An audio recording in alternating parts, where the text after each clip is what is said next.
مدینہ شریف میں ایک یہودی کا لڑکا تھا، اس کا نام تھا ابو کرسافہ۔ کیا نام تھا؟ ابو کرسافہ اس کا نام تھا۔ اس کے باپ کے انتقال پر اس کی ماں نے اسے اپنی خالہ کے گھر بھیج دیا تھا۔ میرے بیٹے ابو کرسافہ، تو اپنی خالہ کے ہاتھ جا اور مدینے میں تیری خالہ رہتی ہے، اس کی بھیڑ بکریاں ہیں، اسے چرایا کر۔ اس کے بدلے میں تجھے 2 روٹی دوپہر میں ملے گی، 2 روٹی شام کو ملے گی۔ میرے گھر میں رہے گا تو بھوکا مر جائے گا، غریبی اتنی زیادہ ہے، تیرے باپ کے مرنے پر مفلسی میری پہچان بن گئی۔ میرے بیٹے جا، تو مدینے میں خالہ کے ہاں رہ، ان کی بھیڑ بکریاں چرایا کر، تجھے زندگی جینے کے لیے 2 روٹی دوپہر میں 2 شام کو مل جائے گی۔ ابو کرسافہ کہتے ہیں میں مدینے میں آ گیا، میں اپنی خالہ کے ہاں رہتا تھا اور اس کی بھیڑ بکریاں چراتا تھا۔ ابو کرسافہ کہتے ہیں کہ ایک دن میں بکریاں لے کے جا رہا تھا، ادھر دیکھیں اور یاد کریں۔ ابو کرسافہ کہتے ہیں کہ ایک دن میں بکریاں لے کے ادھر سے جا رہا تھا، ادھر سے حضور آ رہے تھے۔ آپ اگر خوش ہو کے بولتے تو مجھے بھی خوشی ہوتی، یار اتنے اچھے لوگ بیٹھے ہیں۔ تو میں یہ کہہ رہا ہوں کہ ادھر سے حضور آ رہے تھے، تو یہاں بھی یہ کہہ سکتا ہوں کہ ادھر سے حضور آ رہے ہیں۔ آپ کے اندر وہ جذبہ تو نظر آنا چاہیے نا بھائی، مہمان کو بلائیں تو اس کے لیے ہاؤ بھاؤ کا انتظام بھی ہو کہ قاعدے کے اس کے اسٹیٹس کے حساب سے، تو لگے کہ عاشقوں کی زمین ہے تو کوئی آئے نہ آئے، حضور کا کرم ضرور آئے گا۔ ابو کرسافہ کہتے ہیں میں ادھر سے بھیڑ بکریاں لے کے جا رہا تھا اور ادھر سے حضور آ رہے تھے، تو وہ کہتے ہیں کہ میں نے کبھی حضور کو دیکھا نہیں تھا، میں نے کبھی ایسی آنکھیں نہیں دیکھی، میں نے کبھی ایسی پیشانی نہیں دیکھی، میں نے کبھی ایسے لب و رخسار نہیں دیکھے، میں نے کبھی ایسا ذقن نہیں دیکھا، میں نے کبھی ایسا صدر مبارک نہیں دیکھا، میں نے کبھی ایسی نازک انگلیاں نہیں دیکھی، وہ انگلیاں جس کے بارے میں میرے امام نے کہا تھا انگلیاں ہیں فیض پر، ٹوٹے ہیں پیاسے جھوم کر، ندیاں پنج آب رحمت کی ہے جاری واہ واہ۔ ابو کرسافہ کہتے ہیں میں نے ایسا انسان نہیں دیکھا، تڑپ گیا۔ اور بہت پہلے ایک شاعر نے کہا تھا جبیں کی ہر شکن کا مرتبہ فرمان جیسا تھا، بدن کی رحل پہ چہرہ کھلے قرآن جیسا تھا، نہ کرتی کیسے خوشبو سے وضو گلیاں مدینے کی، نبی گلدستہ تھے شہر نبی گلدان جیسا تھا۔ ہم نے اپنے بچوں کو حضور کا عشق نہ سکھایا، ہم نے اپنے بچوں کو حضور کی آنکھوں کے بارے میں نہ بتایا۔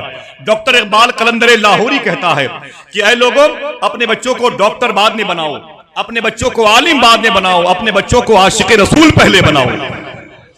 یہ ڈاکٹر اقبال جب اپنی ماں کے پیٹ میں تھا، میری بہنیں بیٹھی سنیں، یہ ڈاکٹر اقبال جب اپنی ماں کے پیٹ میں تھا نا، تو اس کی ماں درود پڑھ کر کے ہاتھوں پہ دم کرتی اور اپنے پیٹ پر سہلایا کرتی۔ اس کی ماں درود پڑھ کر کے اپنے ہاتھوں پہ دم کر کے اپنے پیٹ پر سہلایا کرتی تھی۔ کسی نے کہا کہ یہ مما یہ کیا طریقہ ہے، ہاتھوں پہ درود پڑھ کے دم کرتی ہے اور پیٹ پر سہلاتی ہے؟ تو ان کی ماں نے کہا تھا میں چاہتی ہوں کہ میرا بچہ عاشق رسول بن کے پیدا ہو۔ یہ وہی عاشق تھا جس نے کہا تھا کہ محمد سے وفا تو نے تو ہم تیرے ہیں، یہ جہاں چیز ہے کیا لوح و قلم تیرے ہیں۔ اسی عاشق نے کہا تھا کہ سارے جہاں سے اچھا ہندوستاں ہمارا، یہ مدینے کی زمین کے صدقے میں اعلان کیا تھا۔ بہرحال عشق ایک بڑی نعمت ہے، اپنے بچوں کو سب کچھ سکھائیں لیکن اس سے پہلے حضور کا عشق سکھائیں۔ ابو کرسافہ کہتے ہیں میں نے کبھی حضور کو دیکھا نہیں، جب دیکھا تو میرے ہوش اڑ گئے، زمین پر آسمانی انسان کہاں سے ٹہل رہا۔ کہتے ہیں سر سے لے کر پیر تک تنویر ہی تنویر ہے، جیسے منہ سے بولتا قرآن وہ تفسیر ہے، دیکھ کر دنیا پریشان ہے جمال مصطفیٰ، ارے وہ مصور کیسا ہوگا جس کی یہ تصویر ہے۔ ابو کرسافہ کہتے ہیں میں تڑپ گیا، میں نے کبھی ایسی پیشانی نہیں دیکھی، کبھی ایسی زلفیں نہیں دیکھی، کبھی ایسے لب و رخسار نہیں دیکھے، میں نے کبھی ایسے مبارک چہرے کی اور اس کے سائے میں رہنے والی عظیم الشان زلفیں نہیں دیکھی ہیں۔ اللہ اکبر، نہ حضور کا جواب نہ حضور کے حسن کا جواب، نہ حضور کا جواب نہ حضور کے حسن کا جواب۔ ابو کرسافہ کہتے ہیں میں دیکھتا رہ گیا، میں ٹکٹکی باندھ کے دیکھتا رہ گیا، میں دیکھتا رہ گیا۔ وہی قریب میں ایک حضور کے غلام کھڑے تھے، تو انہوں نے پوچھا کیا دیکھ رہے ہو؟ تو میں نے کہا کہ یہ کون ہے؟ تو حضور کے غلام نے کہا یہ اللہ کے نبی ہیں۔ میں نے کہا چپ رہیے، ان کے علاوہ کوئی اور ہو بھی نہیں سکتا ہے۔ کہتے میں نے کلمہ پڑھ کے اسلام قبول کر لیا، بکریاں میں نے جنگل میں لے جا کر کے اللہ بھروسے چھوڑ دی، بکریاں میں نے اللہ بھروسے چھوڑ دی اور واپس آ گیا۔ جب واپس آیا تو میں نے کیا دیکھا کہ حضور کی مجلس سجی ہوئی ہے اور غلام بیٹھے ہوئے ہیں، اس چاند جیسے چہرے کو دیکھ رہے ہیں۔ میں بھی حضور کے چہرے کو دیکھنے میں لگ گیا۔ شام ہوئی تو پھر جنگل گیا، بکریاں لے کے واپس آیا، پھر اپنے خالہ کے گھر 2 روٹی کھائی، سو گیا، لیکن جیسے سویا حضور یاد آتے رہے۔ رات بھر حضور کو یاد کرتا رہا، صبح کو پھر بکریاں لی، جنگل میں جا کے انہیں چھوڑ دیا، دن بھر حضور کو دیکھتا رہا۔ تیرا حسن میری نگاہ میں بخدا خدا کی کتاب ہے، تیری بندگی تو الگ رہی تجھے دیکھنا بھی ثواب ہے۔ وہ کہتا ہے دن بھر میں حضور کو دیکھتا رہا، میری راتیں گزرتی حضور کے عشق میں، میرا دن گزرتا حضور کے عشق میں۔ وہ کہتے کئی ایسے دن گزرے، اچانک ایک دن کیا ہوا، میری بکریاں دوسروں کے کھیت میں چلی گئیں۔ ابو قرصافہ کہتے ہیں میری بکریاں دوسروں کے کھیت میں چلی گئیں اور وہ شکایت لے کے میرے گھر آ گیا۔ دن بھر میری خالہ نے پتہ کیا، تفتیش کیا کہ میری بہن کے لڑکا ابو قرصافہ کہاں رہتا ہے۔ اس نے پتہ کر لیا میں کہاں رہتا ہوں۔ بس میں شام کو جب گھر گیا بکریاں لے کر، تو میری خالہ کے بغل میں میری ماں بیٹھی تھی، وہ مجھ پر برس پڑی، مجھے اتنا ڈانٹا میری خالہ نے، میری ماں نے اتنا رو کے مجھے ڈانٹا، اس قدر مجھے ڈانٹ پلائی میں پریشان ہو گیا۔ میں نے کہا اتنا ناراض کیوں ہیں آپ لوگ؟ تو میری ماں نے کہا بیٹے تیرے باپ کے مرنے کے بعد تیرا کوئی سہارا نہ تھا، میں خود فقیرنی عورت تجھے کہاں سے پالتی، تیری بہن نے تجھے پناہ دی ہے، پتہ چلا ہے کہ تو اس کی بکریاں لے کے جنگل میں چھوڑ کے کہیں محمد کے پاس چلا جاتا ہے۔ دنگ رہ گیا، میری بات لیک کر گئی ہے۔ ابو قرصافہ سر جھکا لیے۔ اس کی خالہ نے کہا ابو قرصافہ اپنی ماں کے سامنے وعدہ کر کہ نبی سے ملنے کل سے نہیں جائے گا، وعدہ کر کہ نبی سے ملنے کل سے نہیں جائے گا۔ اپنی ماں کے سامنے قسم کھا کہ اب نبی سے ملنے کہیں نہیں جائے گا، کبھی نہیں جائے گا، بکریوں کو چرائے گا جنگل میں، اپنے پرانے باپ دادا کے مذہب پر قائم رہے گا۔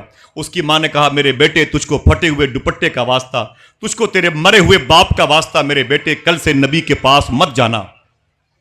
ابو قرصافہ رونے لگے، رو کے بولے ماں تیری بات مجھے قبول ہے، تیری ہر شرط مجھے قبول ہے، میں نبی کے پاس نہیں جاؤں گا، لیکن ایک شرط میری بھی ہے، ایک شرط میری بھی ہے۔ ماں نے کہا بول بیٹے تیری وہ ایک شرط کیا ہے؟ ابو قرصافہ بولے ماں ایک مرتبہ تم بھی میرے نبی کو دیکھ لو۔ ہائے ہائے ہائے، وہ تو کل پتا چلے گا، سر سے لے کر پیر تک تنویر ہی تنویر ہے، جیسے منہ سے بولتا قرآن وہ تفسیر ہے، دیکھ کر دنیا پریشان ہے جمال مصطفیٰ، وہ مصور کیسا ہوگا جس کی یہ تصویر ہے۔ تو ماں نے کہا اپنی بہن سے ٹھیک ہے کل چل کے اس کے نبی کو دیکھ لیں گے، پرسوں سے نبی کے پاس نہیں جائے گا۔ ابو قرصافہ دل ہی دل میں کہتے ہیں وہ تو کل بتائے گا کون کس کے پاس جاتا ہے، پہلے چل کے میرے نبی کے حسن کی پاکیزہ قیدیوں کی صف میں شامل تو ہو جاؤ۔ ابو قرصافہ کہتے ہیں صبح ہوئی تو میں اپنی ماں اور اپنی خالہ کو لے کے حضور کی بارگاہ میں، ابو قرصافہ کہتے ہیں میں آگے آگے چل رہا تھا اور میری ماں میرے پیچھے پیچھے چل رہی تھی اور میری خالہ میری ماں کے پیچھے پیچھے چل رہی تھی۔ حضور کی بارگاہ پہنچے تو میری ماں نے حضور کو دیکھا، میری خالہ نے حضور کو دیکھا، میں بیٹھ گیا۔ ابو قرصافہ کہتے ہیں میری ماں میرے قریب بیٹھ گئی اور حضور سامنے بیٹھے ہوئے تھے۔ ابو قرصافہ کہتے ہیں دیکھیں اندر کی اسکرین دیکھیں، ابو قرصافہ کہتے ہیں کہ میری ماں حضور کو دیکھ رہی تھی، حضور میری ماں کو دیکھ رہے تھے اور میں دونوں کو دیکھ رہا تھا۔ اب تقدیر بدلنے والی ہے۔ ابو قرصافہ کہتے ہیں کہ میری ماں حضور کو دیکھ رہی تھی، حضور میری ماں کو دیکھ رہے تھے اور میں دونوں کو دیکھ رہا تھا۔ میں نے کہا میری ماں حضور یہی ہے۔ اس نے کہا جس کی آنکھیں اتنی سچی ہوں اس کے علاوہ کوئی اور اللہ کا رسول ہو بھی نہیں سکتا ہے۔ ماں کے آنسو آنکھ سے نکلے اور ماں نے ایک جملہ کہا، تیرا حسن میری نگاہ میں بخدا خدا کی کتاب ہے، تیری بندگی تو الگ رہی تجھے دیکھنا بھی ثواب ہے۔ ماں نے اپنی بہن کے پیچھے بیٹھے ہوئے اس موجودگی کا احساس بھلا دیا۔ ماں نے کہا بیٹے ابو قرصافہ میری ایک نصیحت یاد کر لے، اپنی ماں کا دامن چھوڑ دینا، محمد کا دامن کبھی نہ چھوڑنا۔ ہائے ہائے ہائے، الطاف حسین حالی کہتا ہے وہ نبیوں میں رحمت لقب پانے والا، مرادیں غریبوں کی برلانے والا، اتر کر حرا سے سوئے قوم آیا اور ایک نسخہ کیمیا ساتھ لایا۔